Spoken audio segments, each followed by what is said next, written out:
Mga kapatid, dito tayo ngayon sa Stupidity of Paul, series number 6. Ano ba ang pag-uusapan natin ngayon? Ay tungkol ho sa pagkabalingbing, maging balingbing. Si Paul ho ay balingbing. No?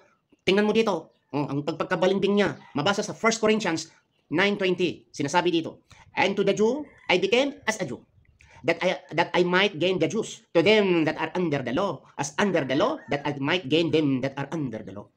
Okay? Tatagalogin nga natin mga kapatid. At sa mga Hudyo, ako'y nagaring tulad sa Hudyo, o upang mahikayat ko ang mga Hudyo. Sa mga nasa ilalim ng kautusan, meaning yung sa mga hintil, ay gaya ng nasa ilalim ng kautusan. Bagaman wala ako sa ilalim ng kautusan upang mahikayat ang mga nasa ilalim ng kautusan. Ay talagang balingbing. Ang mga Hudyo ay hindi kumakain ng baboy. Ay hindi ka kumakain ng baboy. Hindi sila kumakain ng dugo. Hindi kumakain ng aso. Hindi sumasamba ng mga Diyos-Diyosan ng mga Hudyo. Gaya ka rin sa kanila. Eh pagdating sa mga tao, ang mga hintil, mga pagano, ay kumakain sila ng baboy. Eh kumakain sila ng aso. Umiinom pa ng dugo. Eh kagaya ka rin sa kanila. Ay nagdarasal din sila ng mga idol-idolan, mga Diyos-Diyosan. Ay darasal ka rin para mahikayat mo siya. Italo mo pa yung mga kumuplad sa mga deep penetrating agent eh. Mga intel, parang intel ka, pero nangluloko ka. Eh pwede lang siguro niyan kung nandiyan ka sa pamalaan. Eh nandiyan ka sa Diyos, di honest naman. Huwag kang imagine kain ka ng baboy dahil kasama ka sa mga kumakain ng baboy. Nagsusugal ka, kasi kasama ka sa nagsusugal, di ba? So pagdating naman sa mga Hudyo, very strict, parang Hudyo ko na rin.